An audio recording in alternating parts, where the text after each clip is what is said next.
DJ Event Planner, Electro Voice, DJ Trivia and DJ Bingo, ProX Direct, NLFX Pro, Promo Only, Odyssey Cases, Perfect Portals, JMOZ Lighting, Instant DJ Requests, and our DJ and TV Insiders. This is John Young from DJ and TV. Thanks for watching. Hello. Welcome to the Tuesday Night Music Show, where we occasionally talk about music. Hope I find you all well this beautiful Halloween, or whenever they're going to go ahead and post this video. It is currently June 28th, 2022. Of course, we have, as always, Howie, the producer. We have Jay. And tonight, John is joining us, too. Sure. From Boston. How you doing? Oh, Doug.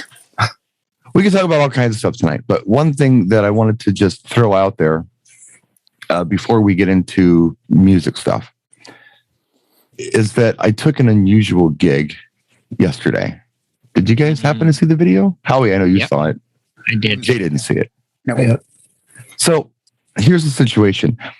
And they've hired me for 2 hours to play outside in the tent to facilitate all of this and then go home. So first time I've ever booked a dinner-only gig. Have you guys ever done a dinner-only gig like that? Once. Yeah? Same thing. There was a band, and they wanted to do everything up front. Mm-hmm. And it was like, I believe I was there like 7 to 9 and then done. Yeah. And they said, yeah, you can take off. And the band brought me in because they're like, we can't make announcements. We take breaks every like 40 minutes. They take 20 an hour. Uh-huh. So I played their two breaks, and then also introed everyone, did the toast, did the first dance, father, daughter, mother, son. I think cake cutting on the second break. We like literally killed everything in those 40 minutes. Now, I've done that before where I've worked with a band and I've played the band breaks. That I have done. Right. I'm in the same room with them. I'm running off the same board they're running off of. Now, they've got this big PA and I'm just in, channel 12 or whatever. So you're not doing their breaks. You're actually playing just for 2 hours, then leaving? Are you doing any special stuff? Yeah, I'm in a marquee or a tent outside. Okay. The band is inside where the reception is going to be happening. So I'm going to be in a completely different area. I will have no contact with the band at all or their PA or anything else. I don't have to coordinate with these people at all. Oh, right. That's awesome. And you'll still be able to leave when the band starts because you're not pinned in underneath them. Yeah. When dinner's over, I go. That's That's awesome. it. So you're taking a full wedding and cutting it down for the DJ responsibilities to 2 hours.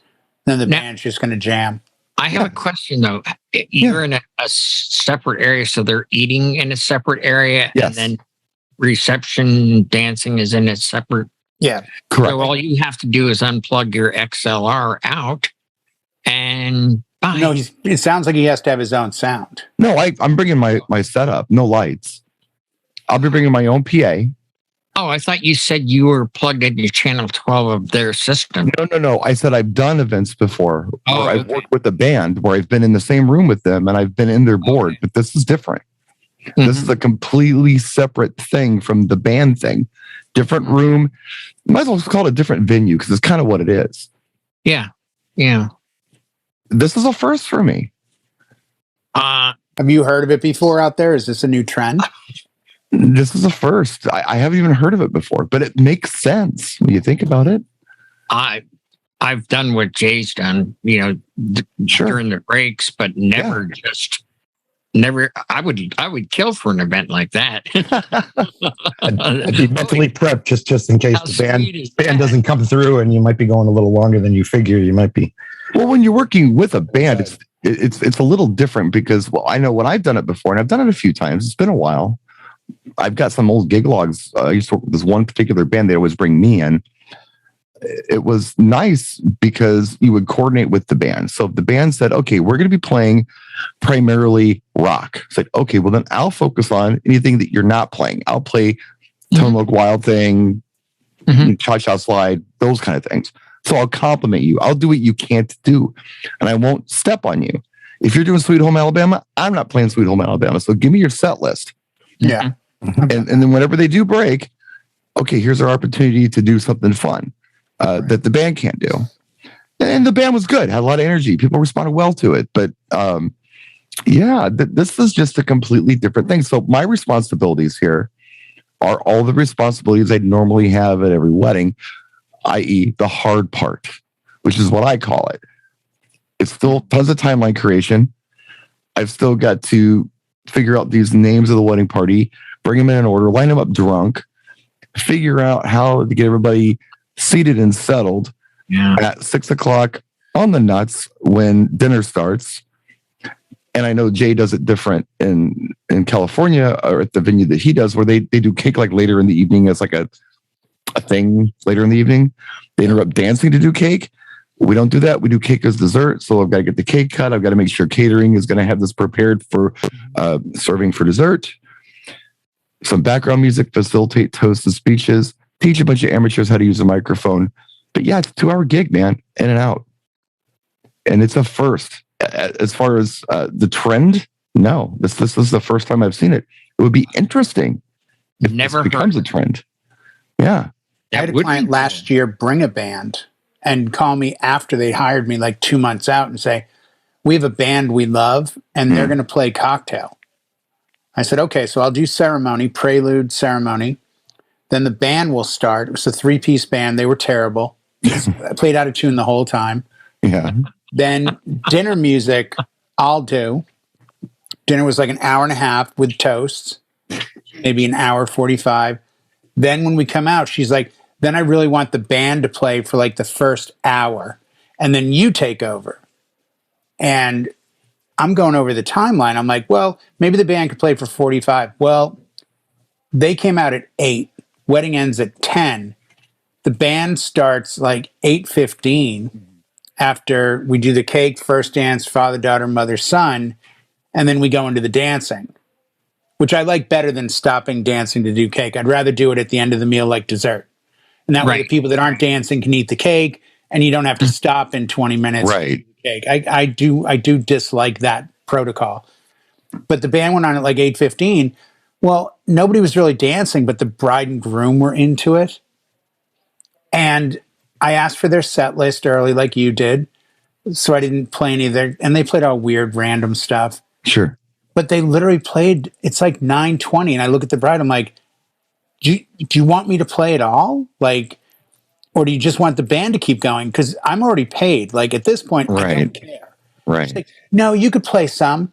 So I went on at 9:20 and literally 30 minutes later go, last song, everybody.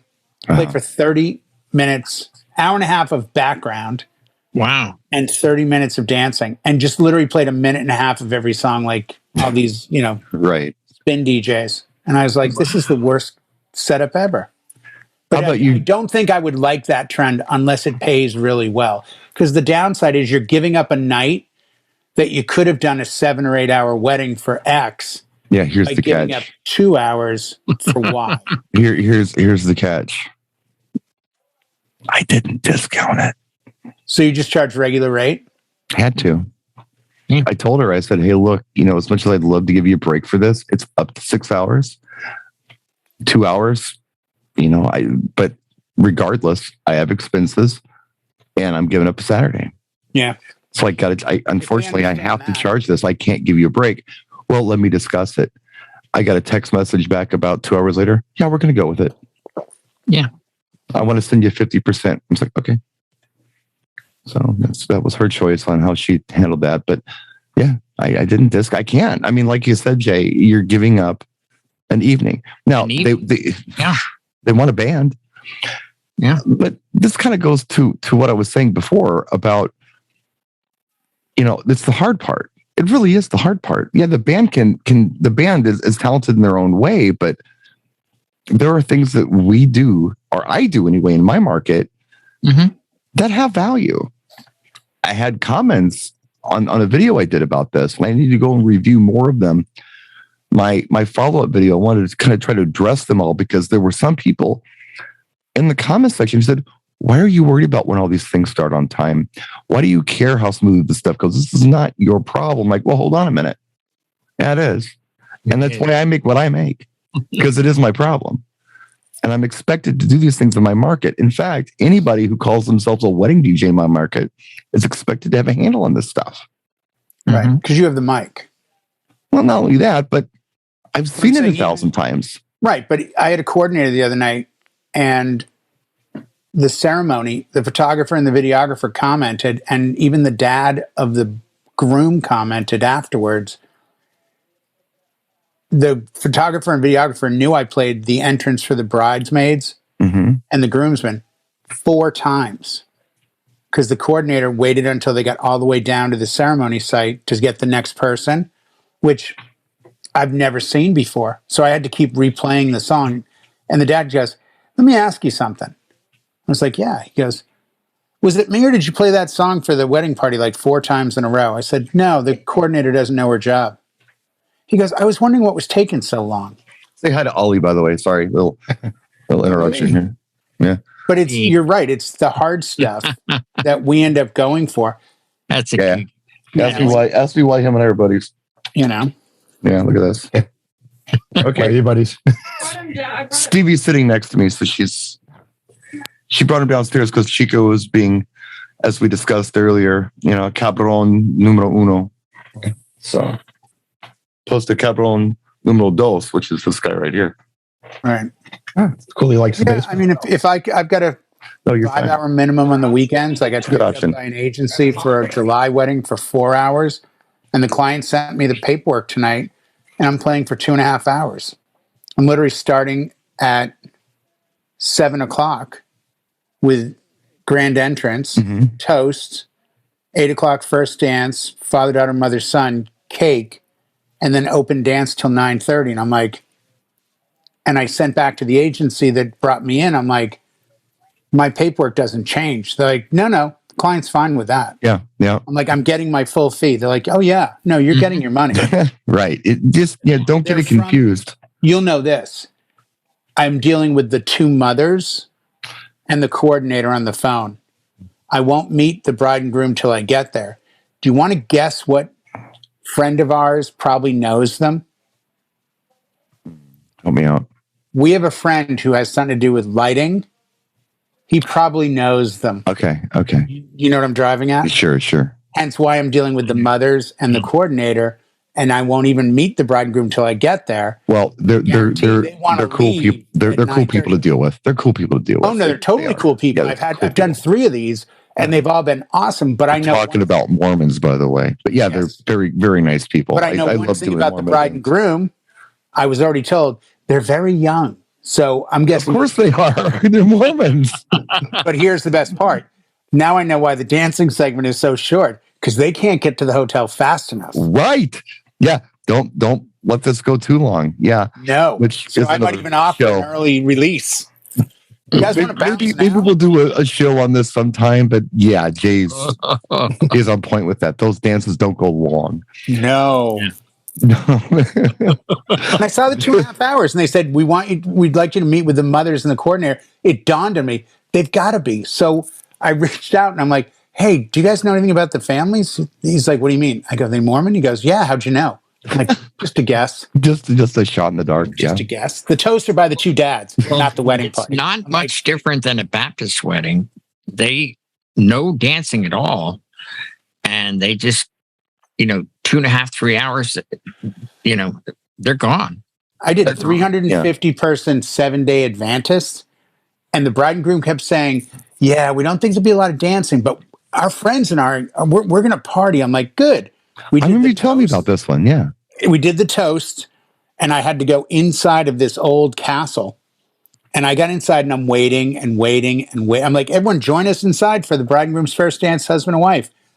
I come back outside after 10 minutes. there's maybe 30 people. And I'm looking, and everyone else, it was like a Coke commercial from the 70s. Everyone's just walking away. And then like 30 people came inside, and the dad said to me, he goes, yeah, the elder allowed this. I go, what do you mean? He goes, they couldn't see me dance with my daughter. And I told him how important it was. And he goes, you understand how much sin there is in dance? And he goes, but it's my daughter. He goes, I'll allow it. And then he left. And everyone followed him out. Well, seeing how we're already on the topic, and we talked about this little shorty I'm doing here, why don't we talk about some cultural events that are a little unique, because we're already there. And sure. I mean, Jay mentioned the Seventh-day Adventists, talked about the Mormon weddings where they typically end early. Yeah, and that's okay. Hotel. But the Mormon weddings, they're going to dance. Oh, they're going to party. They're dancers. Yeah, absolutely. Drinkers. Not drinkers, but dancers. Oh, yeah. Absolutely. I had the wedding right February of 2020. I think I told you. It kept getting sold to me. It was through another company, and it's like, they're very religious, no alcohol. They're very religious, no alcohol. I get there. And it's obvious when the bride and groom arrive, they're like, we love EDM and fun music. I'm like, real EDM? They're like, yeah. So I'm playing like all EDM for dancing along with regular stuff. But I go in and the coordinator's like, I don't know if this is going to go the distance. There's no drinking. I meet the bride and groom and they go, we're ending at 10, right? I'm like, yeah. They're like, good, because we're all going down the street to like O'Malley's bar. I'm like, there's no alcohol. She's like, yeah, that's a family thing. She's like, there's like 30 of us out of the 200. We're going straight to the bar. We've already been drinking in the car. I'm like, oh. But when they came inside, it was like long toasts, a lot of, a normal wedding toast is 3 or 4 minutes. I think in a religious environment, it becomes 10 minutes because they've got to add the God angle. And it's something as a DJ you need to be prepared for. Can I share this with you? Sure. Our mutual friend, Jay, clarified this for me. And I already kind of knew it to be true. Apparently, New Order, Blue Monday, and Bizarre Love Triangle are LDS youth dance staples. Really? Yes. No kidding. Oh, I did not know that. Yes. Think Depeche Mode. Yeah. Perfect. The 80s alternative, they are LD and LDS, for anybody watching who doesn't know, is Latter-day Saints, the Mormons. Yes. Those types of songs are youth dance staples. They will kill at your event. Perfect. They will kill. You will get if you don't play them, you'll get requests for them. But keep that in mind. Go down that road, and that's a good road to go down. Yeah, there's a lot of choices down that road. Any Depeche Mode, any New Order, that vibe. That vibe. Personal Jesus may not be on the list. I'm just saying. Maybe not. I'm thinking more like just can't get enough or enjoy the silence. Yeah, those kind of things. Anything Blasphemous New Order. Rumors. That's they dig it, but maybe you do something else. I do something else. The Cure, Just Like Heaven, is probably fine. I mean, well, you know what? On the same topic, my wedding the other night, they were going to get married in 2020. Obviously, they postponed, moved it to 2022. And about 4 months ago, her dad died, the bride's father. And that was a big thing for this wedding. And I'm playing my dinner set of John Mayer and Jason Mraz and all that. And one of the tracks I'd thrown in was Daughters by John Mayer. And I ended up skipping over it. Do you ever think of tracks as, could this be a sensitivity thing? Could this be a, like I said, I mean, I'm half joking, but if I'm doing an LDS wedding, I'm not going to play Your Own Personal Jesus, even if they love Depeche Mode. Or Dear God by XTC or... Dear God, songs I can skip. I heard today, by the way. Anything from the Orgasmo soundtrack, probably... Stop it. Stop it. Just saying. Stop it. Just saying. Well, I'm not going with him anyway. I guarantee I'm not inviting stop it. But yeah, I do... It's not a censorship thing. I think it's it's a matter of things and go, this isn't going to play. I don't want to upset somebody. Like maybe if someone's dad just died, you don't play Gone Daddy Gone by the Violent Femmes. Maybe you don't do that. Right. But also, since it's her dad playing Daughters by John Mayer, I could see it not going the way I wanted. It's a beautiful song. It is. But It could be a trigger. Yeah. It's got to set somebody off. Yeah. You should probably be sensitive to that kind of stuff. Just use some common sense on it. Yeah, and then on the other hand, the wedding I did last week, they were all about the heavy drama stuff. His mother had died, and they just couldn't wait to bring up more stuff about that. I was thinking to myself, let's address it and move on. But all night long, it was something in tribute to, oh, we want to present you with a gift. The dress his mother bought to wear to this wedding that she didn't make it to. It's like, oh my God. Some people dig that. Some people dig that drama stuff. Yeah. Some people just want to have fun and not make it all about that, not make it a second memorial service. Some people do. I guess it just depends on who you're working with, you know? Well, and I think that the big trigger at any wedding for that is going to be the toast. That's when it's going to get brought up. You would think. And it was the other night, and the toasts were very heartfelt. There was a lot of crying, and I think they were prepared for it. Yeah. But then the groom spoke, and then they started crying. And just, you know, the downside is the DJ is you oftentimes have to follow this. It's my belief that, you know, there is an elephant in the room. It needs to be addressed. Right. And, you know, it gets addressed. And once it's addressed, the sooner the better, real early on. Once it is addressed, we can move on. Now, Stevie, who's sitting right next to me right now, can't see her. She's off camera. Hi, Stevie. Hello. She says hello. She did something at her wedding that I thought was cool. You know that my father and I were close. Stevie and my father were also incredibly close. They had a special bond. Like he was the one who babysat her when I was working, when she was a little tiny. As soon as she was able to, you know, be home and we were able to go back to work and her mother was able to go back to work, Dad was her caregiver while we were at work. And she grew up, you know, out there. She kind of lived out of 3 houses as a kid, you know, her mother's place, my place, and my parents' place. So my father and her had a real special relationship. Well, my father passed away a year before they got married, and he would have loved it. You know, he knew Eris; they were close. So what Stevie did in tribute to my father, and nobody knew unless they knew. You know, it was a private thing. It wasn't something that we told everybody about. We made him deal with it.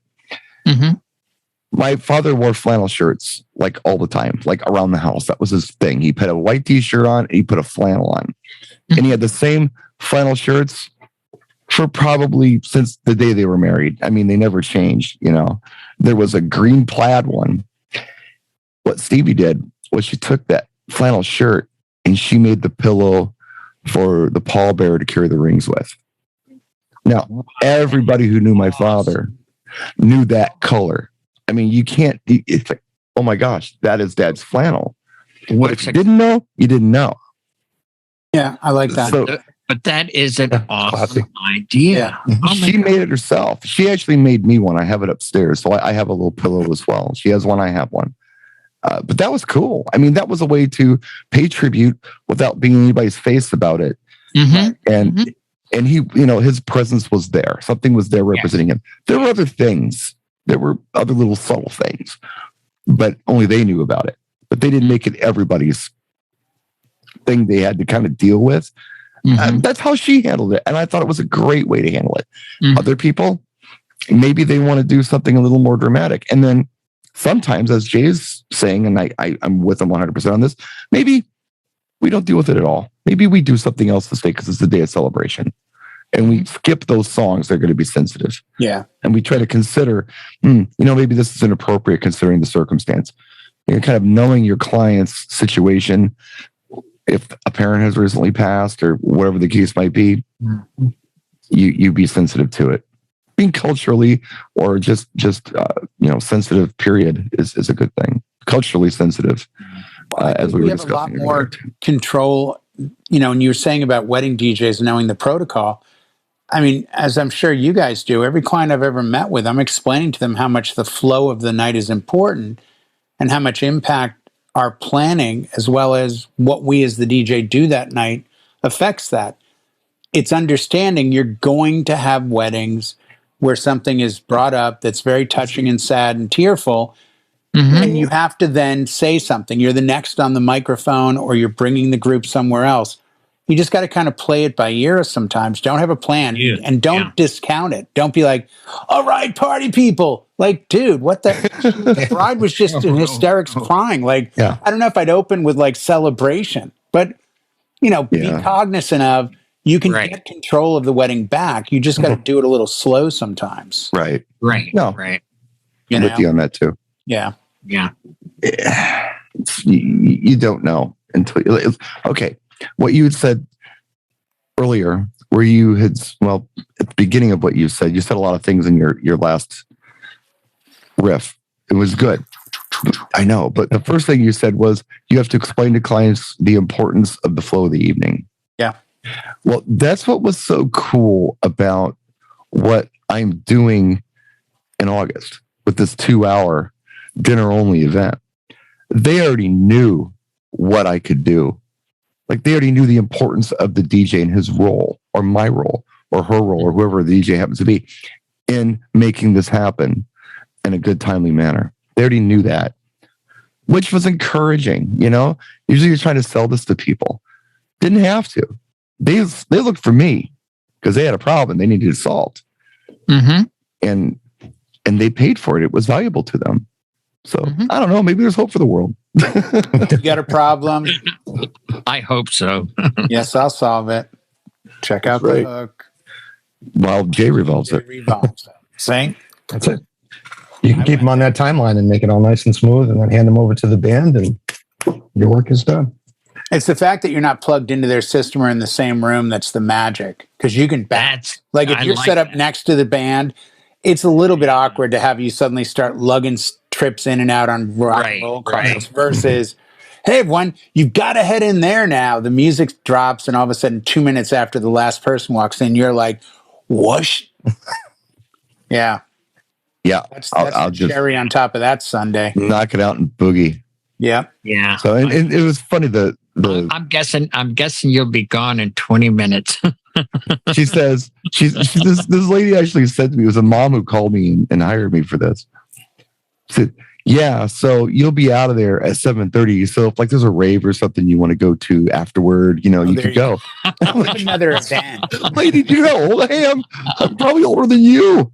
My God. A rave you want to go to? Yeah, like a rave or a club or some party you want to go to, you totally can. Like some abandoned warehouse or something. There's something going on. That's what's on my mind when I leave a wedding is where's the rave? You've been around long enough, Brian. I bet you've done that. Have you ever done a wedding and then had a club gig afterwards? I have DJs that have done that. They've left weddings and gone. I've got gig logs where I've left weddings and I've done sets at clubs. Yeah. I've done it. Where they're like, I'm going on at midnight at a club. My wedding ends at 10. I'm like, really? I've totally done that. Yeah, I'm playing till 2. I'm like, done that. I did one wedding that ended at 8:00 at night, and I went right to a block party, if that counts. Nice. Well, I used to do the car show. The 2 gigs. I think that's awesome when you have a gig after. What I did was I leapfrogged because back then I had help. So I had people set up the block party. All I had to do was get my truck and drive there.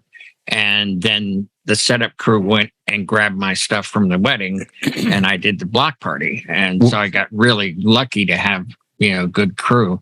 When I used to do Grand Geneva at Club Evolve way back 100 years ago, all summer long, I did a car show on Monday nights. So the car show ended at, I think, 8. And I went on at the club at 9. So I would break down, do the car show, break down, and go to the club. So I like double dip that day. That was my double header Monday.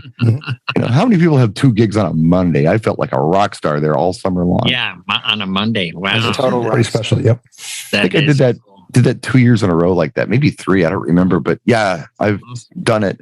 But the wedding thing, the wedding ends early enough. It's like, let's go to the club, especially when I was younger. Yeah. And then I used to occasionally go to Hot Water afterward and jump on and do a late night set or something. My fear would always be it's that, and one of the reasons I stopped accepting 2 gigs a day. Granted, I don't get a lot of, the ceremony's at 10 a.m. and it ends at 2. Because that's the one you want. Because then your next one starts at 5. So you've got that window to take your time. Yeah. But I did it a few times, and one of them was supposed to end at 2, and they wanted to extend. And I was like, I can't. Like, what do you mean? Yeah. I'm like, I have another wedding to go to. So we had to end. I was the reason. And I was like, you know what? If I have to end somebody's wedding, I'm doing something wrong. If John, I take a day gig, I won't take a night gig. John, you were in the car business, right? Yes. Do you know what a hat trick is? That's a Do 3. you remember what a hat trick is? Same as hockey. Yeah. Doing 3 morning gig, afternoon gig, evening gig. I've done it, but I can't remember anything about it. But I know I've done it. Yeah, the day goes by in a blur. Yeah. You wake up the next day and tell me I was great. I did one and I said, I'll never do this again. Yeah. And that was 15 years ago where I was a lot younger and healthier. And I was like, never again. Yeah. There's just too much on the line. And like I said, I stopped when I realized I had to tell a client no. And they're like, oh, okay, that's fine. And I realized, like, I signed up to do this wedding and do it to the best of my ability. And I'm now turning business away because I wanted to book a second wedding down the road. Yeah. And it's like, you know, I felt like crap at the next wedding. Yeah. I think I told you guys, I think I took a photo on my controller. You know, as you know, XLR audio out is always a male. And XLR input for microphones is always a female. Uh-huh. Correct. So when I had that 4-weekend wedding a few weeks ago or a couple months ago where I did a Thursday, Friday, Saturday, Sunday, I got to the Sunday wedding and I couldn't get the speakers to work. I got no audio. I had master output. I had channel. Everything was fine. I walked around. I had plugged the 2 speaker cables into the microphones and then plugged them out into the speaker. I'm like, maybe 4 weddings is too much for me. Maybe I should have Read the little fin. Yeah. 3. Yeah. So, well, I've already played that song, but not in this set. Today? Maybe. Was it today I played that or was it yesterday I I played that? can't remember. It all blurs Bride and after a groom- and while. I'm writing the bride and groom's name in Sharpie because I'm like, there's a good chance I could call them one of 4 names. I really don't want that. Oh, Big letters.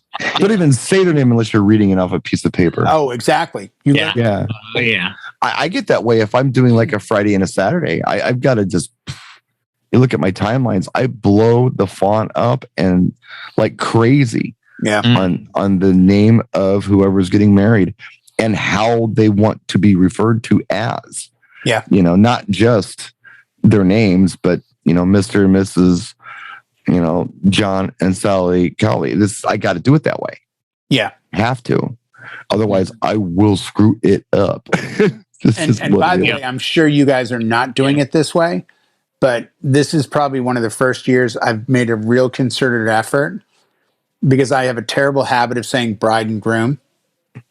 Like, hey, let's join the bride and groom. Let's join the bride and groom. Let's do this with Yes, the bride and groom. I know. It's tough. I've made such a concerted effort this year to only use first names, but it scares the crap out of me because I have to look every time. Even though I've memorized all the names, I've memorized what they're doing, I still get anxious when I have to throw names out. Even if it's in the middle of the, I'm like, I'll look over Caitlin and Blake. Yeah, Caitlin and Blake.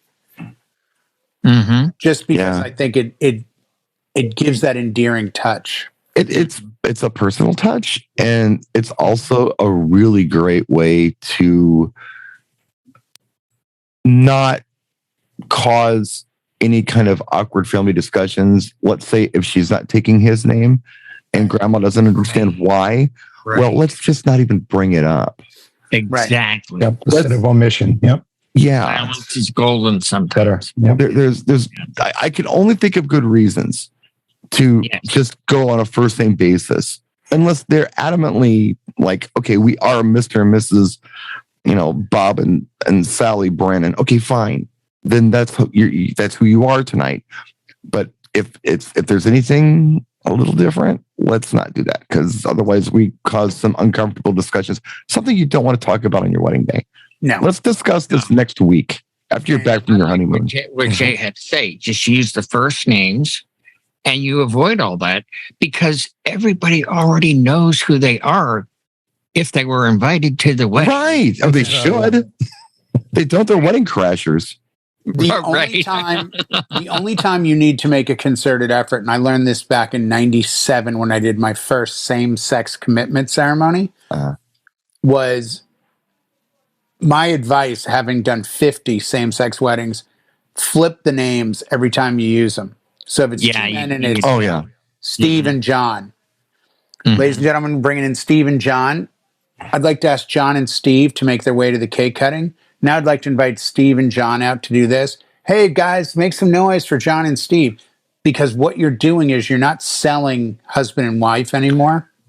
Because there's people in the audience that are going to look at it as, which one's the wife? Right. Which one's the husband? Unfortunately, there's people that think that way. Equal billing.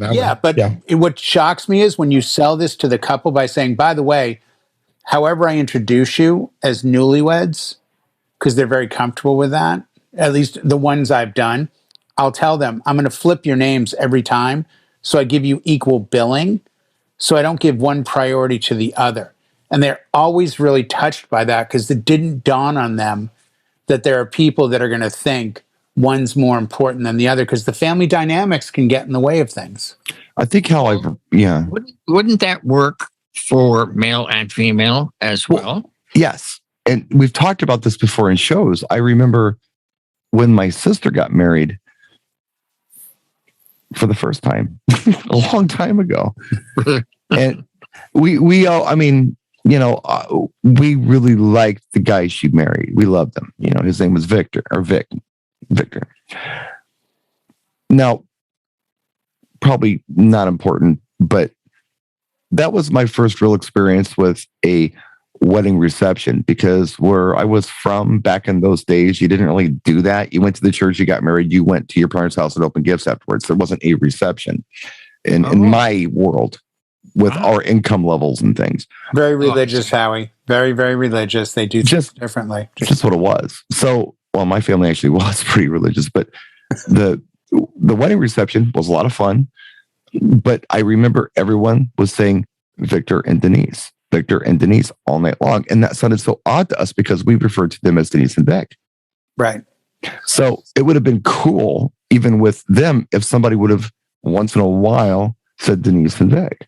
Well, I think that's changed too in the dynamics. And I've got it posted. I just shot a video on this. We introduce couples traditionally as husband and wife, but we talk about them, at least I do. I always talk about my couples as bride and groom. But yet the dynamic becomes, let me now introduce husband and wife because I'm doing Mr. and Mrs. Right. And it's just funny to me because this year more than ever before, my couples are now sending an email and I'm like, how do you want to be introduced? They're typing it. So they've seen it. 5 years ago, if you sent me an email saying, we're going to be introduced as Blanca, and Brian Red, I would point out, I would actually say, oh, okay, so you want to be introduced as wife and husband the first time.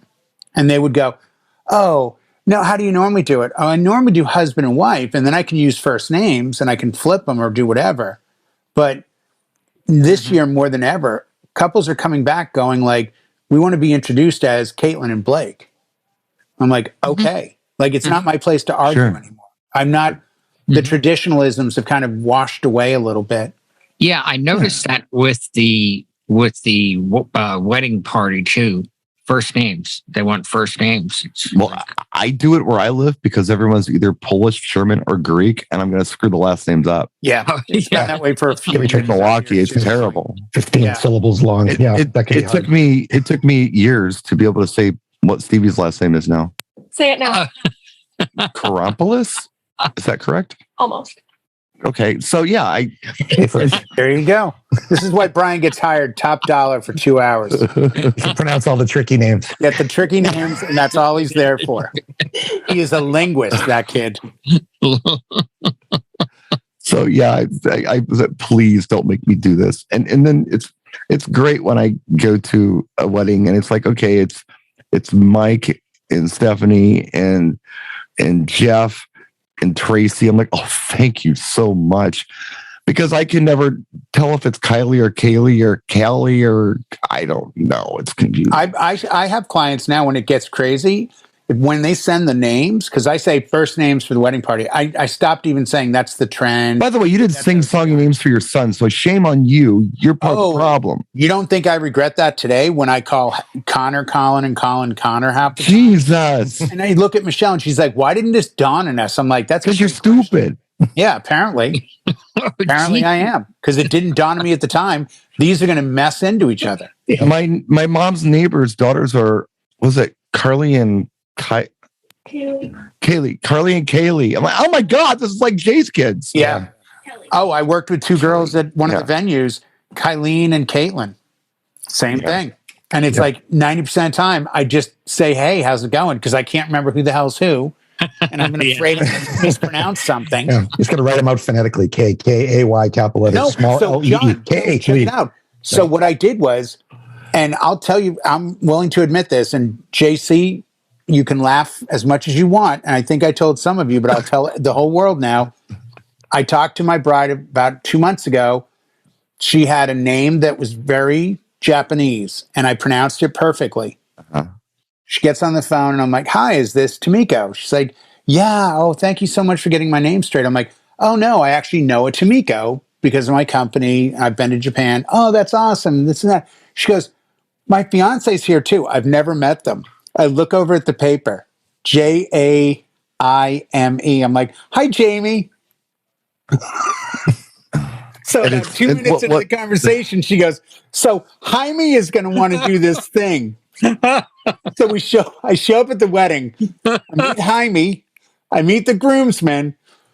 I start doing all this funk stuff during cocktail, and I was doing like my dive bar funk stuff, and his relatives were flipping. They're like, dude, SA over there, the DJ is awesome. They were loving it because like the two uncles in the black shirts, the hat with the jeans, with the goatee and the Modelo bottles, they wouldn't stop bouncing their heads. So I'm like, good, I got the family. So during dinner, he goes, bro, I can't thank you enough, man. My family loves you, this and that. And I go to turn away and walk away, and I turn back and I go, hey, let me ask you something.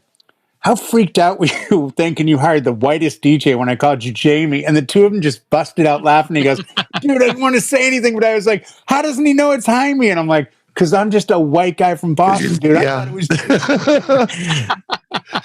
I looked at this. Busted on a stupid name with 5 letters. How scared do you think I am to call him? I remember looking at Jorge for like a half an hour saying, how in the hell do you say this? Hey, George. Georgie? What? Hi, Georgie. I just had one, and I called him Jorge. That was the same wedding. One of the grooms, and I entered it Jorje. So I go, hey, here they are, Kristen and Jorge. He gets up to give the toast. He goes, when he gets up, and I go, hey, best man Jorge. He comes up, he goes, hey, everybody, my name's George. And I look at him, I get the mic that way, and I go, dude, how are you getting George out of this? He goes, no, I go by George. I go, then spell that. Right. Then write that down. It looks Jamie. Mike, how stupid. You guys are never going to be on my review list, are you? The guy played great music, but he's an idiot. He's a total idiot. Can't say names. So we got about 10 minutes left. And for the Canadian Broadcasting Company to give us our funding for this to be an actual cultural music show, we have to talk about music. So would you guys mind doing a music thing for like 10 minutes? Sure. So we can get our Canadian certifications and stuff. I'll do my best. 8-year-old came up the other night. This is a music thing. Walks up to me and says, can you play Doja Cat? And she says the word, and it's loud, so I think she's saying something else. But what she's saying is BITCH box. And I'm like, what? She goes, can you play? She must have said it 4 times, and the coordinator was behind me. And I go, will you ask her what she wants? And she goes, coordinator comes back. She goes, she wants you to play BITCH box. She's like 8 years old. And she was sincere about it. No, yeah. But the point is this. I'm always like, I only play radio edits. I'm not going to offend anyone. Right. I'm starting to get more couples going, oh, that's cool, dude. That's cool if you play the swears. We're down. Are you guys seeing this new trend? We've had this conversation. Younger. Right. Yes. But yeah. And I'm not the moral cop here. I'm a paid guy. To play the swears. Dude, I told you this 6 months ago, and you're like looking at me like I'm an idiot. And why would you do that? I'm like, because that's what they want. And you're like, I don't care. I'm a professional. Oh, no, I'll never, ever do it. No. Then I'm the wrong DJ to hire because I'm not playing it. Well, that's not what I wanted to talk about, actually. We can talk about that, but I was going to do something a little more lighthearted than a moral debate on whether we play bitch box or not at a wedding. By the way, bitch. John's going to strike you down on that one. No. Hold on a second. Rolling Stones has a song called Bitch. Elton John has a song called The Bitch Is Back. Yeah. Meredith Brooks. Bitch Girl by Hall & Oates clearly says it's a bitch girl. Yeah. This is not the end of the world to say that Meredith, word. is it Brooks? Yeah, Meredith Brooks. Yeah, bitch. Yeah, I bought that. Fiona Apple. I bought that CD for Stevie's mother as a gift. Oh, there you go. Here's a bitch song for you. This is your theme song, and she liked it. There you go. Of course, there was no other songs on the CD worth a crap. It was just the bitch song. I was gonna just see if I could get you guys just as a thought exercise. Think about the first songs that you like. John Cafferty and Beaver Brown. Oh, sorry. Well, okay. Well, you were a little old for that. Still the right answer. Like thinking way back, way back. What are the first songs that you remember hearing and thinking to yourself, I like that? I know for Howie. I know. And I bought the album, Beethoven's Ninth? No, it was the Beach Boys, Good Vibrations. Great. I love that theremin thing. I was like, I have never heard a sound like that ever in my life. And you heard it in science fiction films, right? Well, yeah, and I'm thinking, but not in songs, but not in a song, not melodically. And I was like, this is different. So, and it was. It was, and revolutionary. It was the very first album I bought. The Pet Sounds. Yeah, that's the name of the album. My gosh. Great stuff. Oh my gosh. Sort of a classic. Yeah, it was just electric. One of them, yeah. And I was like, gotta go to Corvettes here. It was two guys from Corvettes. And it was a regional multi-department store, closed everything. But they had records because it was a discount store. It was always a couple of dollars cheaper than the other stores. Sure. So, what about you, John? Can you think of a track that going back as far as you can remember, what's one of the first tracks? Before I was able to tape a penny to a paper card and send it off in the mail to get my 12 records from Columbia House. I'm pre-FM, so we had AM stations that did a lot of smooth rock, and I remember hearing stuff like Gilbert O'Sullivan would come through with like Alone Again Naturally. Sure. Like Jim Croce, like that era of singer-songwriter stuff. And I just remember thinking it was really smooth and, sitting there on my floor, 5-6 years old, playing with my Legos, listening to, pre-yacht rock, AM, right, AOR. Mm-hmm. Yeah. And all that stuff was great. I still do. I still got a soft spot for that type of music. Oh, yeah. Oh, yeah. What do you got, Jay? If you could think back. Put the Grooves out playing Richard Harris, MacArthur's Park. Oh my gosh. Wow. My mother had that, and it was like first time I heard it, just sat there listening to it over and over and over and over again. Still think that's one of the best songs ever. And you know who wrote it? Interestingly enough, Jimmy Webb. Same guy that wrote one of my favorite Glenn Campbell song of all time, Wichita Lineman. Mm-hmm. He wrote both. Steve Slick is chiming in, and he's saying for him, Otis Redding, Sitting on the Dock of the Bay. It's classic. Oh, I remember hearing that on the AM radio. Yeah. I had a little 8 transistor because the more transistors means it was a better radio. I was running around before I came here and sat down here at the desk, and I was in the parking lot. I don't know why this popped in my head. It's one of those, I don't know, kind of repressed memory, if you will. All of a sudden, I remembered this, and I got to look up what year it is because I remember being tiny and losing it when I heard John Denver's "Sunshine on My Shoulders." I thought that was the coolest song. Like, it's a great song. Melodically, it was a really nice song. Somewhere at 73. Very pretty. Very pretty. Like 73. There are a lot of other songs I remember, but I'd forgotten that I really enjoyed that song.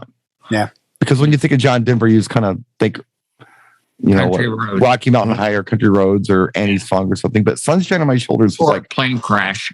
Oh, wait, too soon? Yeah, too soon. Way too soon. all right, Howie, you can go again. We've got time. Think of an early track you liked. Early track I really liked that I bought on sale would be I bought the whole album, Rubber Soul, the Beatles. Well, sure. Yeah. John? Back in the day before when television used to go to sleep at night and wouldn't be on for 24 hours. Test patterns. I would be up in the morning with my bowl of unfrosted flakes. And Cheap parents. well, I don't think they were invented yet. Who needs teeth? It was the train they call the City of New Orleans would always be Channel 56's startup song right after American Beautiful every morning. So I kind of eventually learned the lyrics to it at about 7 years old. I would hear it every day. Yeah, I was sitting there going to school. So that's ingrained in my head. So Gilbert O'Sullivan and Arlo Guthrie. A little 13-inch black and white TV sitting on top of the fridge because that's where you put it. We usually had ours on top of the broken 20-inch console, or the bigger TV that 18-inch console that doesn't work anymore. That's what ours was like. That was going with the house when you sold it because no one could move it. Jay and I lived in different neighborhoods. That's furniture. It just belongs there. Jay, what do you got? Anything off of Herb Albert and the Tijuana Brass. Whipped cream and other delights. Yeah. Whipped cream. I had bought that. Actually, that and probably Bridge Over Troubled Water. Those just were albums that were in the house in the early 70s. But I'm the same way. When I was 6, I got a little red AM radio, and we had RKO, which at the time was like an FM station, but it was AM. Sure. So all those tracks. I mean, and I had an 8. I wasn't kidding the other night. I had the 8-track. My dad had it, I think, or my mom, of Gilbert O'Sullivan. And I would listen to Claire and Alone Again naturally. And that's where I learned how to go through the 4 programs on an 8-track. Because you'd either let it play through or go to the next program, but it wouldn't move the tracks forward. It was... You kids have no idea how complex it was to live in our day. I know, you couldn't stick a pencil in and rewind it. No. that thing still confuses the hell out of me. I still don't know how that worked. Or why it worked that way, or why that was even a thing. I still don't get it. I don't either, but I just remember, like, I had an 8-track of Ronco Catel, and Peg was on it, and so was Meatloaf 2 out of 3, but they were on different sections. Right. I would have to sit there and strategically keep clicking to get to try to the start of the right song. Yeah, there was no way to find a song. You couldn't rewind it. Torturous thing. It was playthrough only. You could just drop a needle. These were like, where the hell is my song? I'll throw another one out there that was a little later, but I was still young. I was probably 6 or 7. But the Babies, Every Time I Think of You, blew my mind. Oh my God, blew my mind. Great song. Ooh. Good. John Waite. That was amazing. That's a great voice. Good. And then I discovered, Isn't It Time after that. I don't know why I did that in that order, but I did. Right. And just loved the Babies. But to your point, Jay, I remember my experience with 8-tracks when I was young, because, the older siblings had them. So I always had something to listen to. Right. And we had a copy of Edgar Winter Group. They Only Come Out at Night. Frankenstein. Frankenstein. Right. Frankenstein. That song is so long. When the little break comes in there? Oh, go to the next section. It goes. It sounds like chiggers or something, or locusts. Mm-hmm. That's where it clicked. Yeah. And it would turn down, click, and then go back up, and you'd have the second part of the song on the second track of the 8-track. That's awesome. And that was annoying. But by the way, quick Babies trivia. Any other members you know of from the Babies that went on to do something big in music besides John Waite? No. The keyboard player is a young man named Jonathan Cain. Oh, wait a minute. Yeah, he's with Journey. Yeah, that's right. Don't Stop Believing. That's right. The keyboard player, of course. Yeah. Oh, I thought that band. I saw them on Burt Sugarman's Midnight Special. Yeah. And they did Every Time I Think of You. And what was the other big one? They had Head First. Was a big one. Yep. That was the flip side of Every Time I Think of You, by the way. There's another one, too. There was another single. There's Isn't It Time? Isn't It Time? Yeah. And they did that. They may have done 3. It was either Burt Sugarman's or it was Don Kirshner's rock concert. It was one of those. Well, I know that they were on Midnight Special because I've seen YouTube videos of Midnight Special of them. Yeah, they were great. I was like, these guys, his voice is so cool. I've mentioned this in shows before, since we're stuck on the babies now, where and you can hear it in the music, because that's a British band. And they were signed by Crystals, I believe, and they were brought over to Los Angeles to record their first album. And it's been a year doing it. And the whole time they're like really immersing themselves in Los Angeles culture. And it totally changed their sound. Yeah. Like they were influenced so much by American. Like they were sounding like over in England, the band that was signed really wasn't the same artistic interpretation of what the first album was. It was better. If that makes any sense to you. No, it totally does. And if you listen to American too, I wonder if he was with the band over there or if they picked him up over here, because he's from don't know, but I know John that Waite's from there, because I've seen John Waite live and he has the accent. Yeah, but it's just interesting how if you really listen to it, you can hear both influences. I can. If I think about totally British bands and I think about, especially the West Coast, They always, for some reason, I always got a little Climax blues out of them. Not a blues thing, but just some of their approach. Maybe it was just that period of music, like and then over in England, I don't know if it's regional, but I believe Climax Blues Band, and someone's going to come in the comment section and say, "Oh, that's not right." I think they're Midlands. They could be. They're somewhere in the Midlands. So, okay, it's not Birmingham, but it's like that. It's somewhere in the Midlands. Right. And there's a certain thing that happens there that doesn't happen in, let's say, Manchester or London. They're not that far apart, but they might as well be worlds apart. Right. Because, I mean, as John knows, living in Boston, 5 miles away, they speak differently. Mm-hmm. So culturally and musically, they're different when it goes to different parts of the country. Brian Johnson, AC/DC, he's Midlands. Oh, is he? Yeah. Well, geez. Like, if you're talking about, like, Birmingham, geez, you got Ozzy Osbourne, Duran Duran, Bananarama. The Smiths. There's tons of... Well, I don't know about Def Leppard. I don't know about the Smiths. Yeah, Def Leppard's Birmingham. Sheffield, England. Oh, Sheffield. I'm thinking... where's Judas Priest? Are they Birmingham or are they Manchester? No, they're Birmingham, I believe. I think Birmingham. Priest is Birmingham, I believe. Manchester is the Smiths, Stone Roses. Yeah, that's like your New Order. That's all your factory record stuff, and then London. But I think Sheffield's in that area, kind of like saying Boston and Framingham. Suburb. Yeah. I don't. It doesn't. We're going to get a lot of kickback. Yeah, we're going to learn your geography, DJs. Come on, UK crowd we have. That's right. He's going to be mad this week, and he's going to comment. I can feel it. Well, maybe I could save it. You guys, it's not like that at all.